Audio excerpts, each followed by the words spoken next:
soir, aux Nouvelles nationales d'APTN. Ici, dans la communauté, on n'a pas de maison des jeunes, il n'y a pas assez d'activités pour les jeunes. Lac-Simon impose un couvre-feu à ces jeunes suite à une agression violente le mois dernier, afin de mettre fin à la violence et au vandalisme. À Coudjouac, ouverture du nouveau centre de traitement de la toxicomanie. En entrevue, le chef Gilbert Dominique en Cour suprême du Canada à propos du sous-financement de son service de police. Oui, bonjour, je m'appelle Chouchane Bacon et je vous souhaite la bienvenue aux Nouvelles nationales d'APTN. Le mois dernier, une agression violente au Lac-Simon a forcé la communauté à imposer un couvre-feu aux jeunes. L'espoir est de mettre fin à la violence et au vandalisme qui sévit sur le territoire. Un reportage de Maricela Amador. Il s'agit du troisième couvre-feu en 3 ans pour les jeunes du Lac-Simon, où 70 % de la population a moins de 30 ans. C'est très récent. Le chef Lucien Wapanonik du Conseil de la Nation Anishinaabe du Lac-Simon affirme que la violence et la criminalité se sont intensifiées au cours des derniers mois. Il a cité de nombreux facteurs, notamment l'évacuation de la communauté à cause des feux de forêt, d'une crise de logement et la pandémie. On veut bien faire les choses, mais on manque beaucoup de ressources. C'est vraiment à ce niveau-là qu'il y a un manque important. On manque de ressources humaines, on manque de financement. Entre 20h et 7h, les jeunes de moins de 18 ans doivent rester à l'intérieur. Depuis l'entrée en vigueur du couvre-feu, des agents de sécurité bénévoles reconnus par la police locale patrouillent dans les rues. Pour le moment, c'est vraiment la sécurité de nos gens, de nos aînés. Il y a une crainte de se promener même le soir maintenant. On l'entend, ça. Micheline Anishinaabe, membre de la communauté, travaille comme intervenante dans les écoles locales. Elle a dit que les gens ont exigé que le conseil de bande agisse. Elle a ajouté que malgré le couvre-feu, certains jeunes sont encore dehors la nuit, jusqu'à qu'ils soient appréhendés et ramenés à la maison. Quand je rencontre des enfants, ils ne s'expriment pas du vandalisme qu'ils font. Ils ne savent pas pourquoi ils font ça. Parce que hier, j'étais témoin de ça, puis là, ils disaient « je sais pas ». Elle a dit qu'après l'école, les gens n'ont nulle part où aller, donc ils se promènent dans les rues. Ici, dans la communauté, on n'a pas de maison des jeunes, il n'y a pas assez d'activités pour les jeunes. On n'a pas de ça dans la communauté. Puis, comme je t'ai dit, on a plus de 800 à 900 jeunes, moins de 18 ans dans la communauté. On est devant l'école à Mi'kwish, l'école secondaire dans la communauté située à Lac-Simon, proche de Val-d'Or. On a parlé avec plusieurs jeunes et quelques des parents qui nous ont dit que le couvre-feu qui a été mis par la communauté à cause du vandalisme, ça ne leur dérange pas. Ils ne sont pas certains c'est quoi la situation à long terme, mais pour l'instant, ils ont dit que c'est correct. Lina Jengon, une mère de jeunes enfants, a dit qu'elle appuyait le couvre-feu, mais qu'il fallait trouver d'autres solutions. Je sais pas, peut-être encadrer les enfants puis garder les enfants au sport, là, les faire bouger. Chef Lucien Wapanonik a souligné que les parents doivent également faire leur part. Autrement, le Conseil de bande peut faire intervenir la protection de la jeunesse et envisage l'expulsion des récidivistes. Donc, on a un problème aussi au niveau policier, au niveau de l'effectif. On manque de policiers dans la communauté. Là. Ça, c'est un autre enjeu qu'on doit régler avec les gouvernements rapidement. APTN a contacté Service autochtone Canada, mais n'a pas reçu de réponse à temps pour la division. Maricela Amador, Nouvelle nationale d'APTN, Lac-Simon, Québec. Histoire civique a accueilli son premier groupe de clients dans son nouveau centre de traitement pour la toxicomanie au Nunavik, permettant ici aux Inuits de poursuivre la guérison tout en étant accompagnés par leur famille. Emilia Fournier en a plus. We're very connected to the land. Mother Nature, it brings us a lot of peace. It's basically natural therapy to us. George Hawkeye a traversé son propre chemin de guérison. Il a surmonté son alcoolisme en nouant avec sa culture inuit. I didn't take much counseling when I was going through problems, and a lot of my therapy was my alone time on the land, my time traveling, my time dog sledding, my time just hunting in general. It made me reflect on life a lot. Depuis des années, Hawkeye offre aux visiteurs du Centre de rétablissement régional des soirs civiques le même traitement dans la communauté de Kuujjuaq au Nunavik. I find them much calmer in a sense when they're out with us, where versus being inside a building, they're not at ease. When they're going out on trips, like I said, they get to reflect on themselves. Hawkeye a joué un rôle déterminant dans la construction d'une nouvelle histoire civique. Fondé en 1994, Histoire civique était à l'origine un centre communautaire pour les adultes inuits aux prises avec des dépendances. Il comptait 9 lits. Perché sur une colline dans la toundra, surplombant la rivière Coxoac, le nouveau centre peut maintenant accueillir jusqu'à 32 personnes, y compris des membres de la famille. De nouveaux services ont été ajoutés, comme une garderie, des salles d'art bien équipées et des salles privées pour les familles. Lors de la réouverture officielle le 20 septembre, les gens ont fait part de leur espoir que le centre aidera à réduire les taux élevés de dépendance au Nunavik. We've all been touched by this one way or another. I'm not immune from it. Histoire civique est également passée de 20 membres du personnel à 70 et 60% d'entre eux sont des Inuits. At the end of the cycle, it's really like don't go back home kind of feeling. Like it's very, we really connect to each other. We start growing together. Itwa Snowball, directeur général, précise qu'Histoire civique offre des soins communautaires. We used to help each other and help, if there was a problem within the family or within the community, they would help together and work on it together. This is something that when you're in Histoire civique, this is the feeling that you get. Le nouveau programme a été mis à l'essai auprès d'un groupe pilote au printemps dernier. Alison Meshner, la coordonnatrice auprès des jeunes, explique que le programme a permis à certains parents de passer du temps avec leurs enfants. They weren't always together all the time, so when they came into our program, it was reconnecting them just through activities and family sessions and stuff like that. Mère elle aussi, Meshner dit que c'est difficile d'être loin de ses enfants, même pour une seule journée de travail. C'est sans parler de la durée du programme d'Histoire civique, qui est de 8 semaines. Like the colonial cycle, that was our children were being taken away. Like I can imagine how it must feel for our past guests that came here without their children were like feeling that void. Mais un plus grand centre implique un budget plus important. Snowball dit continuer à espérer plus de financement à long terme de la part de tous les paliers du gouvernement. Just having recurring funds that we can provide for operational funds and not having to look elsewhere. This is a dream, this is something that we're going to work towards. And when I do meet with ministers, that's what I, tell them that that's what we need. Lors de la cérémonie de réouverture, le gouvernement du Québec a annoncé 9,3 millions de dollars destinés au Fonds opérationnel d'Histoire civique au cours des prochains 3 ans. We heard the request for proper funding for the next 3 years. So I don't want to talk about numbers. I just want to make sure that you don't have to worry about this. Worry about people, not the numbers. Le gouvernement fédéral a versé 29 millions de dollars pour la construction du nouveau centre et il participe au financement de la Régie régionale de la santé du Nunavik. It's about time that the federal government steps up. Patty Hajdu, la ministre des Services aux Autochtones du Canada, précise que son ministère cherche à accroître le financement pour des programmes comme Histoire civique. The important change is that this isn't about treatment facilities that are being delivered by white people, designed by white people, often without really any understanding of the trauma that people have lived through. This is by Inuit, for Inuit, with the sustainable funding that they need.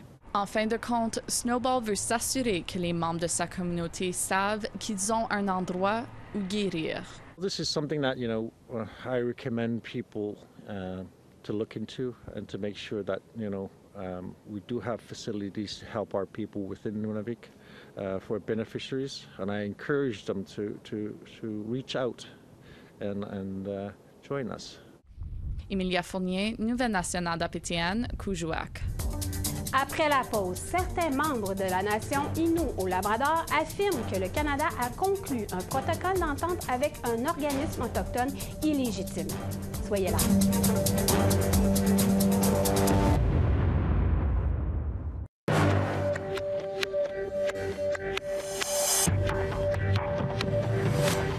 Bienvenue. Certains membres de la nation Innu Labrador affirment que le Canada a conclu un protocole d'entente avec un organisme autochtone illégitime. Et ce protocole fait d'une contestation judiciaire de la part de la nation Innu devant la Cour fédérale. Voici un reportage de Fraser Needham. Le grand chef de la nation Innu, Simon Pukwé, ne mâche pas ses mots. Il affirme que la reconnaissance du Conseil communautaire du Nunavut au Labrador est une menace pour sa nation.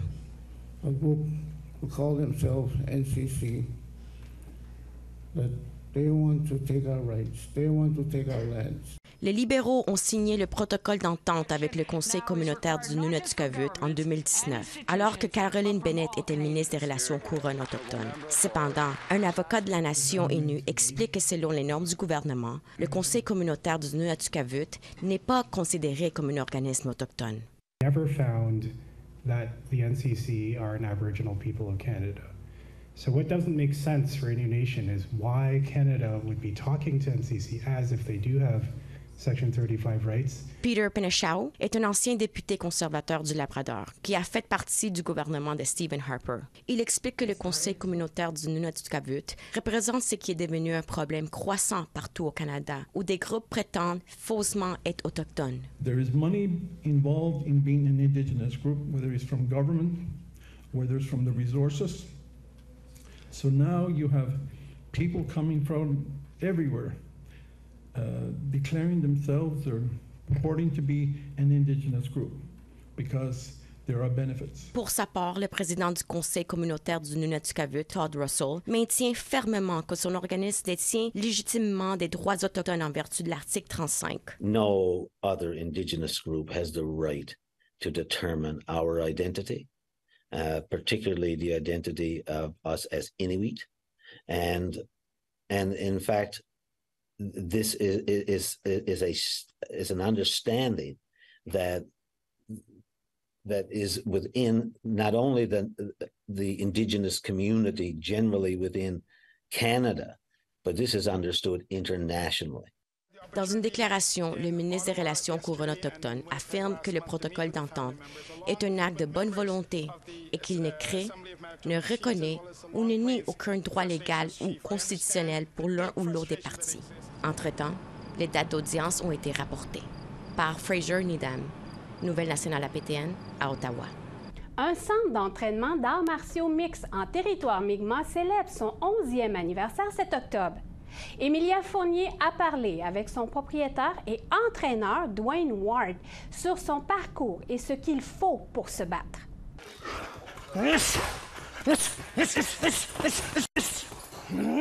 As First Nations also, we are natural-born warriors. We have warrior blood in our DNA. Mesurant 5 pieds 10, pesant 262 livres, Dwayne Ward se tient prêt pour le combat. À presque 50 ans, il est toujours en forme. I love to train. I don't train just for fights. I fought before. My last fight was in 2015. It's now 2023. I'm still training. You know what I mean? Because I love this testing myself, challenging myself, getting myself ready. You know what I mean? Keeping my blade sharp.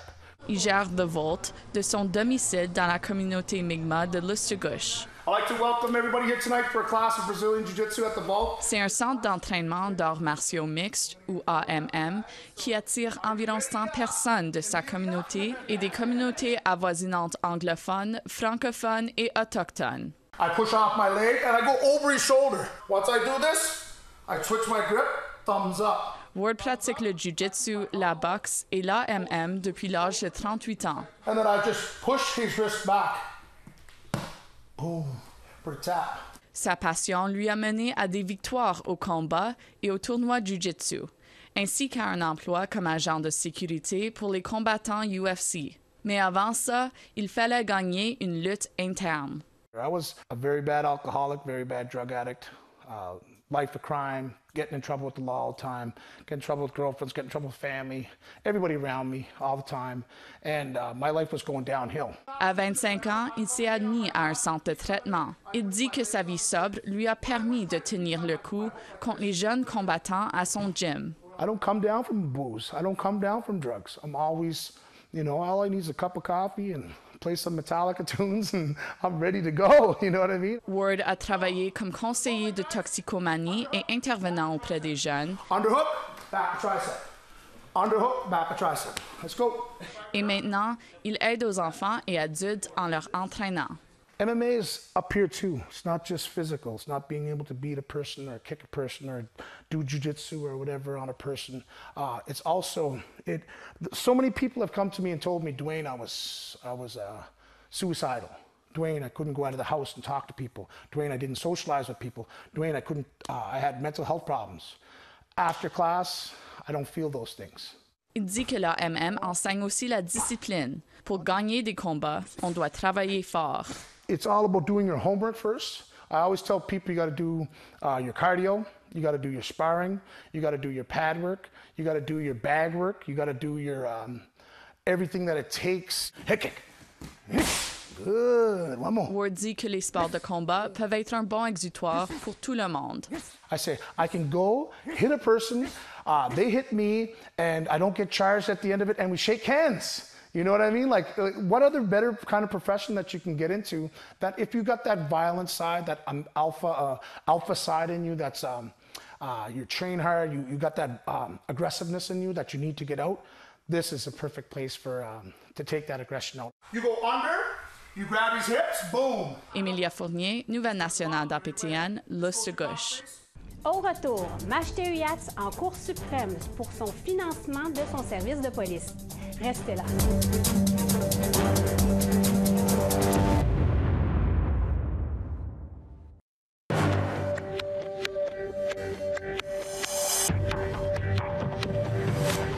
Bienvenue aux Nouvelles nationales d'APTN. En entrevue cette semaine, nous recevons le chef de Machteu Yats, Gilbert Dominique, concernant la contestation du gouvernement du Québec ordonnant au Canada et au Québec d'indemniser la communauté à propos du sous-financement de son service de police. Le voici. Oui, nous dumont, Gilbert Dominique, bienvenue à Nouvelles nationales d'APTN. Oui, Susan. Rendu en Cour suprême concernant la décision de la Cour d'appel le 15 décembre 2022. Le Québec conteste la décision qui a été donnée l'année dernière. Qu'est-ce que vous pensez de cette contestation-là? Ben, nous sommes assurément très déçus de la contestation du Québec de vouloir porter le tout devant la Cour suprême du Canada. Revenons peut-être un peu en arrière. Il y a peut-être à peu près 6 ans, on avait là entamé une démarche au Québec pour réclamer, si l'on veut, le déficit passé sur le financement entourant la sécurité publique de notre corps de police. Donc, rappelons que le jugement qui avait été rendu par 3 juges de façon unanime, ceux-ci considéraient que les gouvernements du Québec et celui du Canada avaient agi dans notre dossier de façon indigne, déshonorable et abusive en matière de financement des services policiers de notre communauté. Et en conséquence, le tribunal avait ordonné au Canada et au Québec de nous rembourser là, les frais totalisant 1,6 million répartis là, comme suit. Là, à l'époque, c'était 830 000 à peu près là, de la part du Canada et 767 000 de la part du Québec. Le Canada a accepté de payer sa condamnation. Il nous a remboursé là, ce montant, le 830 000 plus les intérêts. Donc, ça totalisait 1,1 million là, au cours des dernières semaines, mais le Québec a décidé de porter le tout en Cour suprême. Donc, on devra bien entendu livrer une bataille à la Cour suprême pour faire valoir que, effectivement, là, que le Québec manquait à son obligation et doit nous rembourser ses frais. Comme la Cour d'appel l'indiquait. Donc, on en est là présentement. De notre côté, on est plus déterminé que jamais à obtenir une juste reconnaissance là, de nos services policiers. On a droit, là, comme Première Nation, d'avoir des services policiers compétents, conformes là, à la politique là, fédérale. D'avoir un bon corps de police, et pour ça, ça prend un financement à la hauteur là, de nos besoins. C'est ce qu'on plaide là, depuis le début. Selon vous, est-ce une preuve de réconciliation entre le gouvernement du Québec et votre communauté? Non, pas du tout. On est loin de cette preuve-là. Hein. C'est une démonstration qu'ils veulent absolument venir là, faire en sorte que le financement qu'ils doivent assumer pour nous permettre d'avoir un corps de police équivalent là, à ce qui est offert aux citoyens québécois. OK, eux sont pas d'accord avec cette notion-là. Donc, pour nous, c'est inacceptable. Donc, on va livrer une bataille là, pour s'assurer qu'on a là, une juste réparation et qu'on s'assure que le programme national là, en matière de financement des corps de police à travers le pays soit là recadré et qu'on s'assure que en bout de piste, on a un financement à la hauteur de nos besoins, c'est-à-dire d'avoir un corps de police là, efficient, efficace, professionnel et qui répond là aux enjeux culturels des Premières Nations. Et je pense que tout le monde l'a mentionné à ce niveau-là. Le rapport vient le préciser ardemment. Donc, nous, on est en ligne avec ça et on va espérer effectivement là, que le plus haut tribunal du pays vient de confirmer effectivement que le Québec doit rembourser, comme le fédéral l'a fait, sa juste part. Est-ce que vous avez confiance envers le gouvernement? J'ai déjà partagé là, à des ministres à plusieurs reprises, et même au premier ministre au niveau du Québec, qu'on a de la difficulté à comprendre là, leur façon de travailler. Et à quelques occasions, je leur disais, puis c'est pas dans notre habitude, c'est pas dans nos principes, dans nos valeurs, bien entendu. On doit s'adapter à ça, bien sûr, parce que je leur reprochais trop souvent de parler des deux côtés de la bouche, pour utiliser une expression bien québécoise, où d'un côté, sur le plan politique, on a une ouverture de travailler de nation en nation sur la base de reconnaissance de ce que nous sommes, donc une identité là qui nous est propre, on a des droits qui nous appartient. Et d'un autre côté, sur le plan juridique, on vient là tout défaire ça en reniant nos droits là de base. Donc là-dessus, on a de la difficulté à comprendre. Donc, on va espérer que dans le cheminement du traité, pour nous, là, ça va être là au moins là un élément qui va être clarifié. Mais c'est extrêmement difficile, effectivement, là, de concilier ces approches qui sont pour nous là, tout à fait là, inhabituels dans notre relation là, avec les autres.